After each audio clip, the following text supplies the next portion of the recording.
Hi అండి, welcome back to my channel stay with Bindu. ఈరోజు మీకోసం బియ్యం పిండితో చక్రాలు ఎలా ప్రిపేర్ చేసుకోవాలో తెలుసుకున్నామండి. చాలా ఈజీగా సింపుల్గా పిల్లలు పెద్దవాళ్ళు ఇష్టంగా తినేలాగా ప్రిపేర్ చేసుకున్నాము. దీనికోసం ఒక ½ కేజీ దాకా బియ్యం పిండి మనం తీసుకున్నామండి. దాంట్లో మనకి టేస్ట్కి తగ్గట్టు సాల్ట్, కారం యాడ్ చేసుకున్నాము. ఒక 2 టేబుల్ స్పూన్ దాకా వామ్ యాడ్ చేసుకున్నామండి. కొంచెం బేకింగ్ పౌడర్ కూడా మనం యాడ్ చేసుకున్నాము. అంతా బాగా మిక్స్ చేసుకొని సాల్ట్ సరిపోయిందా లేదా ఇప్పుడే మనం టెస్ట్ చేసుకోవాలండి.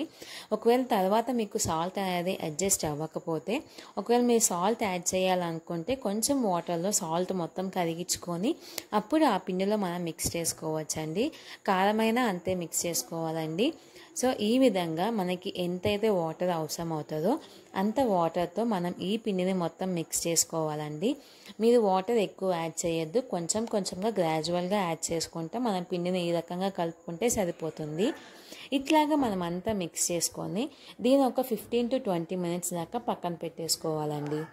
మనం ఇంట్లో ఉన్న కళాయిని మనం స్టవ్ మీద పెట్టేసుకొని కొంచెం ఆయిల్ వేసేసుకొని దాంట్లో ఒక 15 మినిట్స్ తర్వాత ఇట్లా చక్రాలు వేసే గిద్దె తీసుకొని పిండి అంతా యాడ్ చేసుకొని మనకి ఏ షేప్లో అయితే కావాలో ఆ షేప్లో మనకి ఇట్లా చక్రాలు ప్రిపేర్ చేసుకొని మనం చాలా టేస్టీగా సింపుల్గా రైస్ పౌడర్తో చక్రాలు మనం ఈజీగా స్నాక్స్కి కానీ పిల్లల లంచ్ బాక్సెస్ కానీ చాలా బాగుంటుందండి.